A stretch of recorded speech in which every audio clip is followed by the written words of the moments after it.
Yahima says, why do we think of things we know it only hurts our heart, like an old loved ones that we know it's over? Why do we think of things we know it hurts our hearts, like an old love once that we know it's over? Well, it's a little bit elaborate question, and I try to shorten it.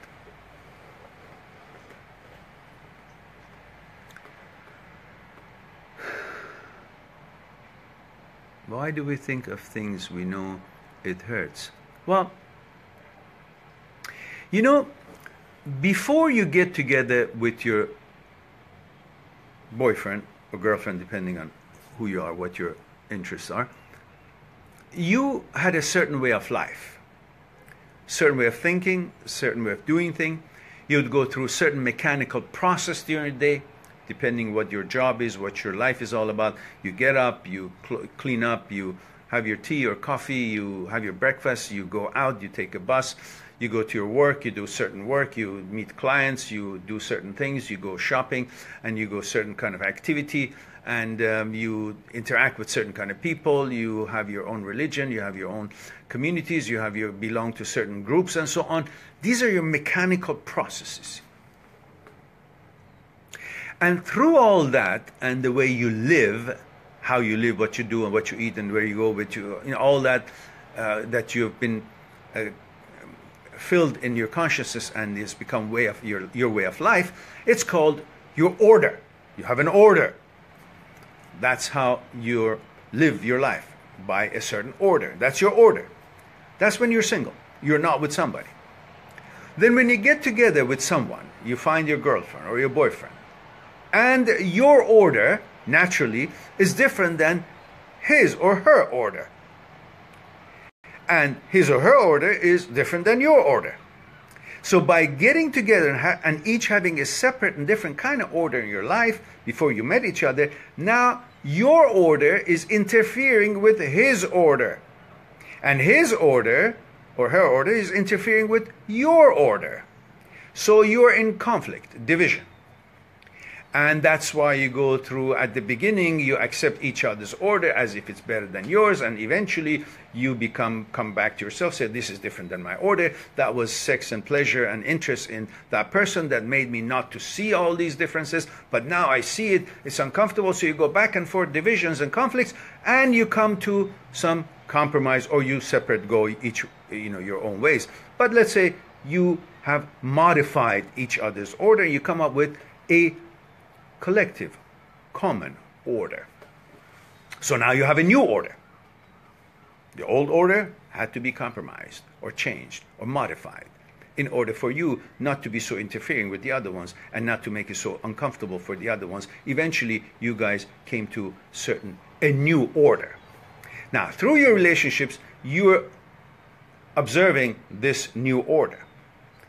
Once things don't work out, whether you find your differences, whether you get tired of each other, whether the way you've been conditioned in life that, you got to see as much as you can get, so this one wasn't really giving me as much, and so therefore I'm going to go like a sparrow to another branch of tree and see what's there, and then I'm going to jump to the other one, I'm going to jump to the other one, so no stability. That's how we mostly have been conditioned to constantly try to get more, and if we can't get it from this person, whether it's things, cars, money, comfort, pleasure, whatever it is, whether you're a man or woman, whatever it is that you think is not enough, you jump and quickly you go to another one, and you try to get it from other sources, like a sparrow from one tree to another. So for one reason or another, after the new order has been put together, it doesn't work and it breaks up. Once it breaks up, through this relationship, you have come to understand and appreciate and get used to the new order. Now that it's broken up, you're again uncomfortable like when you were just beginning the relationship and each order was interfering with the other person's order, and you were being uncomfortable until you compromised. Now that it's broken up, again you were used to this new order. Now it's different again.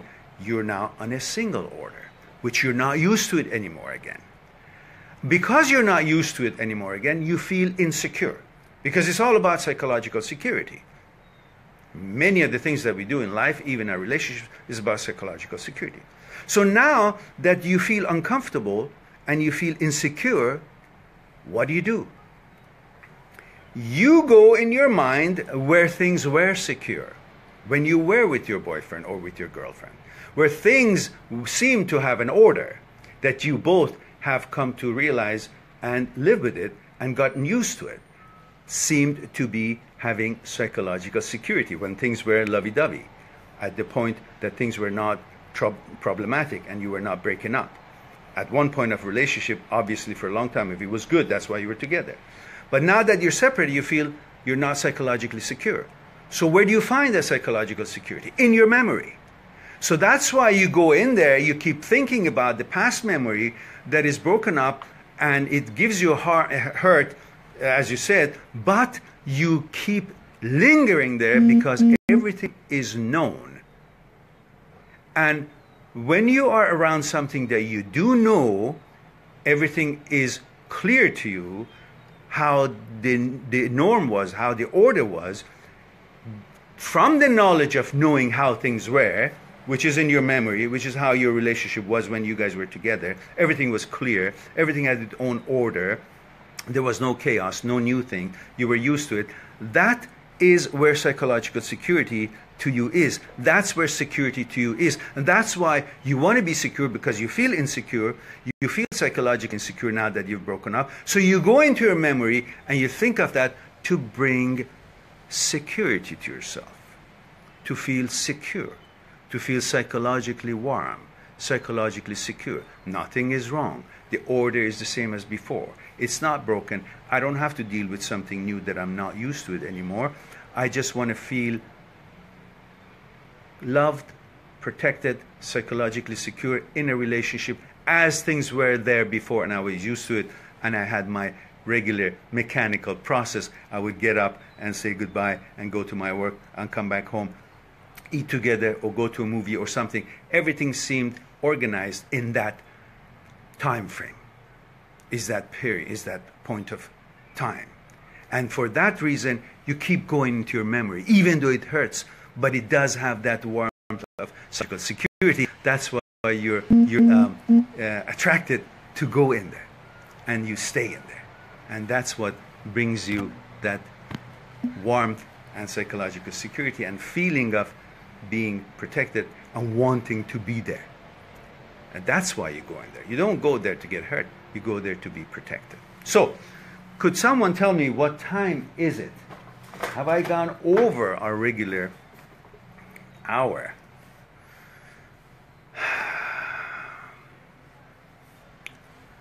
Okay.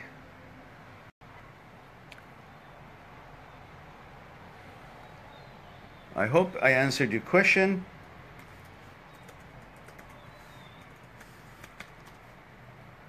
Okay, yeah, it seems like it's time for us to say goodbye. I enjoyed our talk. I hope you enjoyed being here, and I hope that you sort things out. Don't forget, share the videos that you like on YouTube, and share this talk if you liked it, and let people know that there's support after breakup and for your relationship and the matters of psyche, and you can understand it and study it better. Something for you to ponder. Please do go on my Facebook page, which the link is up there. If you can look up on the title of this talk, the link is up there for my Facebook and also for my YouTube channel.